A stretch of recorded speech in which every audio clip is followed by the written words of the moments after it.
காக்கும் கரை விநாயகருக்கு சரணம், பூண்டி மகானுக்கு அரோகரா.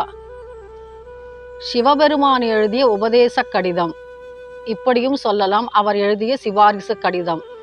இப்படி அவர் 3 கடிதங்களை எழுதியிருக்கிறார். எதற்காக, யாருக்காக என்பதை பற்றி நாம் இன்று காணலாம்.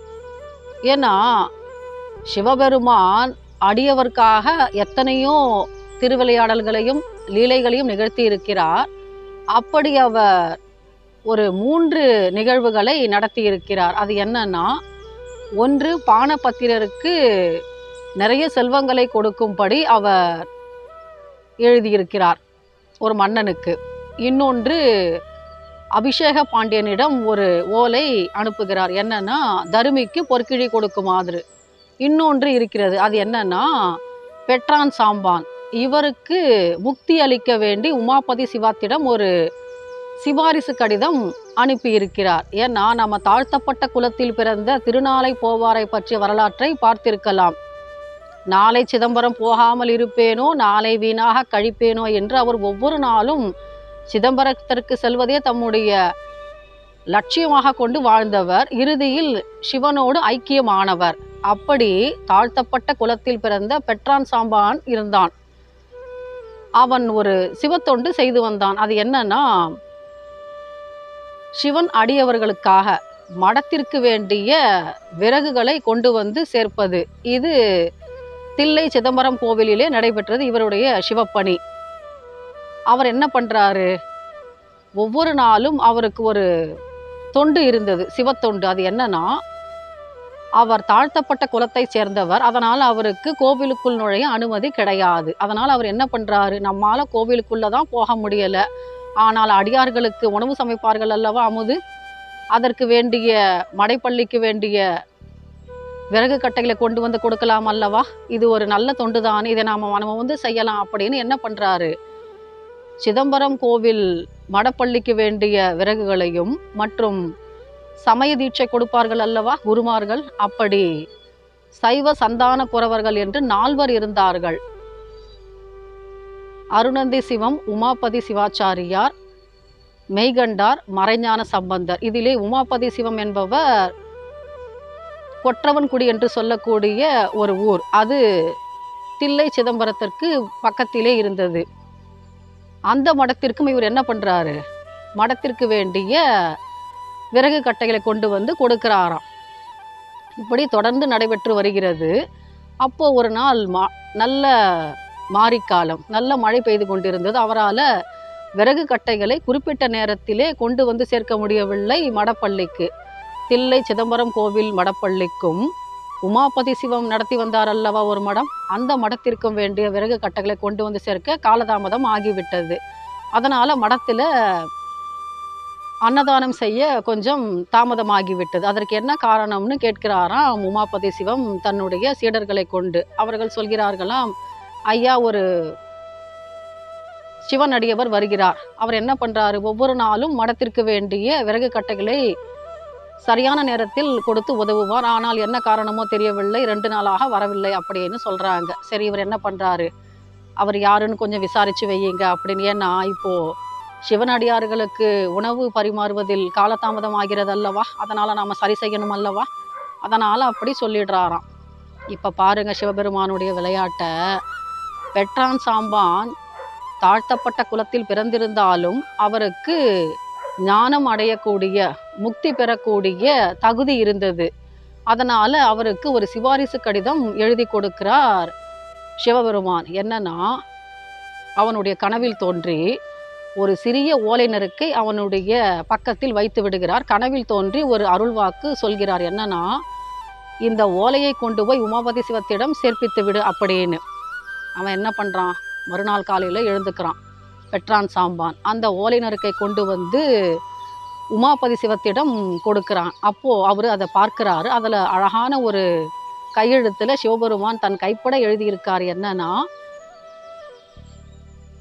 அடியார் கெளியவன் தில்லை சிற்றம்பலவன் கொற்றவன் குடிக்கு எழுதிய கைச்சீட்டான். எப்படி ஆரம்பிக்கிறார் பாருங்கள். உனக்காக நான் எழுதுகிறேன் என்னன்னு. இப்போ கொண்டு வரான் இல்லையா இந்த சீட்டை பெற்றான் சாம்பான், அவனுக்கு நீ தீட்சை கொடுத்து முக்தி அளிக்க வேண்டும் என்பது. நாம் இங்கே ஒன்று கவனிக்கணும். ஏன்னா முக்தின்னா அது கடவுள் தானே கொடுப்பாரு. இவரையும் சிபாரிசு கடிதம் கொடுக்கணும். ஏன்னா முக்தி அளிக்கக்கூடிய கடவுளே சிவபெருமான் தான். அவர் நினைச்சா கொடுத்துடலாம் இல்லையா? அது என்ன ஐயா, அவர் ஒரு ஓலை நறுக்கை எழுதி பெட்ரான் சாம்பானிடம் கொடுத்து அதை கொண்டு ஒரு தீட்சை பெற வேண்டி ஒரு குருமார்கிட்ட அனுப்பணும்னு என்ன ஒரு நியமம் இருக்க முடியும்னு நாம கேட்கலாம். ஏன்னா குருநாதர் என்பவர் நமக்கு முக்தி அளிக்கக்கூடிய வழியை காட்டக்கூடியவர். அதனால் அவர் மூலமாகத்தான் நாம முக்தியை பெற முடியும் அப்படின்றதுக்கான ஒரு மேற்கோள், ஒரு உதாரணத்தை நமக்கு காண்பிக்கிறார் சிவபெருமான்.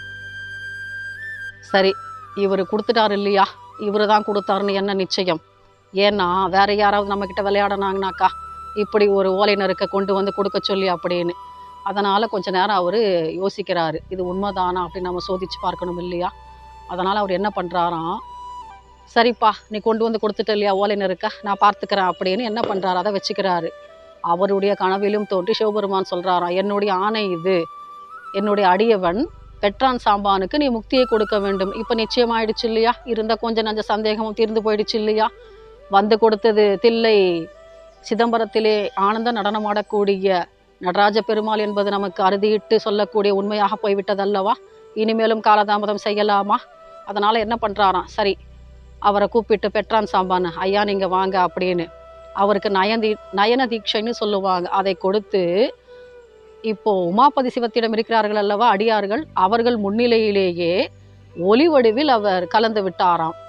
இதை பார்த்த உடனே எல்லாருக்கும் இது ஏதோ கண்கட்டு வித்தை போல இருக்கு அப்படின்னு நினப்பு வந்துடுச்சான். ஏன்னா ஒரு கால் இவர் ஏதோ சித்து விளையாட்டு விளையாடுறாரோ அப்படின்ற ஒரு ஐயம் வந்து விட்டதான். ஏன்னா எல்லாரும் பார்த்திருக்க ஒரு அடியவர் எப்படி ஒரு ஒளிப்பிழம்புக்குள் நுழைய முடியும்? இது சாத்தியமா? இப்படி நமக்கு ஒரு சந்தேகம் வருகிறது. ஆனால் அது நடந்தது உண்மை. எல்லாரும் பார்த்துட்டு ஆனந்த பரவசத்துல இருந்தாங்களாம் அந்த அடியவர்கள்லாம். இப்போ இவர் முக்தி அடைந்து விட்டாரா? இந்த செய்தி யாருக்கு போகிறது? பெட்ரான் சாம்பானுடைய மனைவிக்கு தெரிகிறதாம்.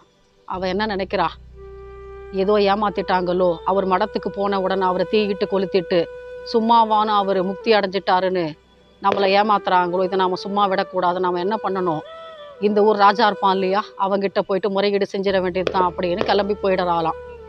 இப்போ மன்னர் என்ன பண்றாரு, மன்னருக்கு இந்த வழக்கு வருகிறது. அவர் என்ன பண்றாரு, தன்னுடைய அதிகாரிகளை கூப்பிட்டு இது உண்மைதானான்னு போயிட்டு சோதிச்சு பார்த்து விட்டு வந்து விடுங்கள் அப்படின்னு அனுப்பி வைக்கிறாராம். அதிகாரிகளும் வருகிறார்களாம்.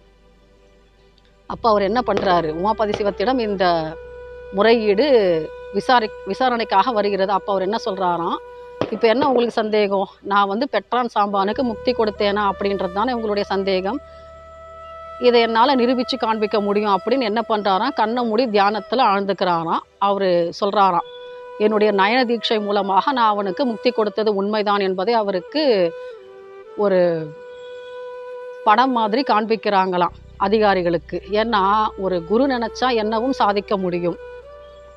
இதை அவங்க நம்பிட்டாங்க அதிகாரிகள், இது உண்மைதான்ற முடிவுக்கும் வந்துட்டாங்க. இப்போ என்ன பண்ணுறாங்க, அரசன்கிட்ட போய் சொல்கிறாங்க, ஐயா அவர் சொன்னது உண்மைதான், பெட்ரான் சாம்பானுக்கு அவர் முக்தி அளித்து விட்டார், நாங்கள் இதை உண்மைன்னு நாங்கள் உங்களுக்கு கொடுக்குறோம் அப்படின்னு. ஏன்னா அவங்க ஆதாரம் உண்மைன்னு சொன்னாதான் இவன் நம்புவான் அரசன். சரி, ஆனால் அரசனுக்கு அப்போ கூட நம்பிக்கை வரலை. இவங்க என்னமோ சொல்கிறாங்க, அதிகாரிகள் போனாங்க, விசாரணை செஞ்சாங்க, இவர்களுக்கு ஏதோ காட்சி தென்பட்டது, இதை உண்மைன்னு நம்ம கிட்ட சொல்கிறாங்க இல்லையா, நாம் ராஜா தானே, நாம் நேரில் போய் பார்த்துட்டா என்ன அப்படின்ற ஒரு யோசனை ராஜாவுக்கு வந்துடுது. அவன் என்ன பண்ணுறான், சரி இதை நாமளே நேரில் போயிட்டு விசாரித்து முடிவு என்னன்னு பார்த்துடுவோமே அப்படின்னு கிளம்பிட்டாங்கன்னா அரண்மனையை விட்டு. இப்போ என்ன பண்ணுறாரு ராஜா, உமாபதி சிவத்திடம் வருகிறார் அந்த மடத்திற்கு. அவர் என்ன பண்ணுறாரு, அப்போ அமைதியாக உட்கார்ந்து தியானம் செய்து கொண்டிருக்கிறார். அப்போ கூப்பிட்டு கேட்கிறார் ராஜா, இது உண்மைதானா, ஏன்னா மனைவி என்கிட்ட புகார் கொடுக்குறாங்க, பெட்ரான் சாம்பானுடைய மனைவி, நீ ஏதோ அவனை எரிச்சிட்டன்னு சொல்கிறாங்க, ஆனால் நீங்கள் கேட்டால் என்ன சொல்கிறீங்க, நான் முக்தி கொடுத்தேன்னு சொல்கிறீங்க. சரி, நீங்கள் முக்தி கொடுத்தது உண்மையாக இருந்தா ஏதோ இன்னொருத்தருக்கு கொடுங்கலாம் பார்க்கலாம், என் கண் முன்னாடி நானும் நம்பிடுறேனே அப்படின்னு கேட்கிறாராம் ராஜா. இப்போது உமாபதி சிவத்திற்கு ஒரு கடினமான சூழ்நிலை, ஒரு சவால்னே வச்சுக்கோங்களேன். அப்போ என்ன பண்ணுறாரு, 4 பக்கமும் தன்னுடைய கண்களை சுழல விடுகிறார். ஏன்னா இப்போ நாம் முக்தி கொடுக்கறது பெரிய விஷயம் கிடையாது, அவரால் முடியும், அந்த தகுதி அவருக்கு உண்டு. ஆனால் அவரிடம் முக்தி பெறுவதற்கு உண்டான தகுதி இங்கே யாருக்கு இருக்கிறது?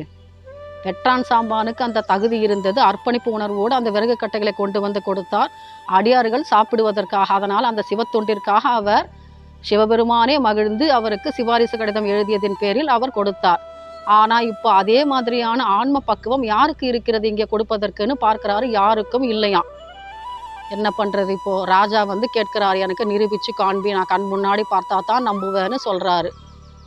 அப்போது இவர் தினம்தோறும் ஒரு சிவலிங்கத்திற்கு அபிஷேகம் செய்விப்பார்.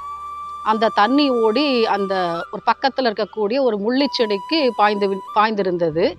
அவர் பார்க்குறார், அந்த முள்ளிச்செடிக்கு அந்த அருகதை இருந்தது, அந்த தகுதி இருந்தது. அவர் சொல்கிறாராம், சரி நல்லா பார்த்துக்கோங்க ராஜா, இப்போ நான் இந்த முள்ளிச்செடி இருக்கு இல்லையா, இதை நான் நயன தீட்சை கொடுத்து அதற்கு நான் முக்தி நிலையை கொடுக்குறேன், நீங்கள் கண்ணார காணலாம் அப்படின்னு சொல்கிறாராம். ரொம்பவும் தயாராகிட்டாராம் ராஜா. ஏன்னா நம்ம கண் முன்னாடி நடக்குது இல்லையா, அதனால் எல்லாரும் பார்த்து கொண்டிருக்கும் பொழுது என்ன நடக்குது, மறுபடியும் அந்த அதிசயம் நடந்தது. மறுபடியும் அந்த அவர் நயன தீட்சை கொடுத்தார் அல்லவா, அவருடைய அந்த நயன ஒளிப்பட்டு அந்த முள்ளிச்செடி என்ன ஆகுது, வேரோடு கிளம்பி விண்ணிலே பறக்கிறது, ஒளிப்பிழம்புக்குள் நுழைந்து விட்டது. சிதாகாசம்னு சொல்லுவோம் இல்லையா, இறைவனுடைய பேரின்ப முக்தி, அது அந்த முள்ளிச்செடிக்கு கிடைத்து விட்டதாம். இதை பார்த்த உடனே சொல்லனாத பரவசம் ராஜாவிற்கு. ஆனால் அப்போ கூட பாருங்க, ராஜான்ற ஒரு எண்ணம் தானே அவருக்கு, இப்போ கூட சந்தேகம்தான் அவருக்கு. இது மறுபடியும் கண்கட்டு வித்தையோ, இல்லை ஏதோ ஒரு சித்தியை நம்மக்கிட்ட காண்பிக்கிறாரோ, இது ஏதோ சித்து விளையாட்டோன்ற ஒரு நம்பிக்கையின்மை அவருக்கு ஏற்பட்டு விட்டது. அதனால் அவர் என்ன பண்ணுறாராம், இது உண்மைதானான்னு என்ன பண்ணுறாராம், நடராஜ பெருமான் கிட்டே கேட்டுடுவோமே. ஏன்னா அவருடைய அசைவில் தானே இந்த உலகமே இயங்குகிறது, அண்ட சராசரங்களும்.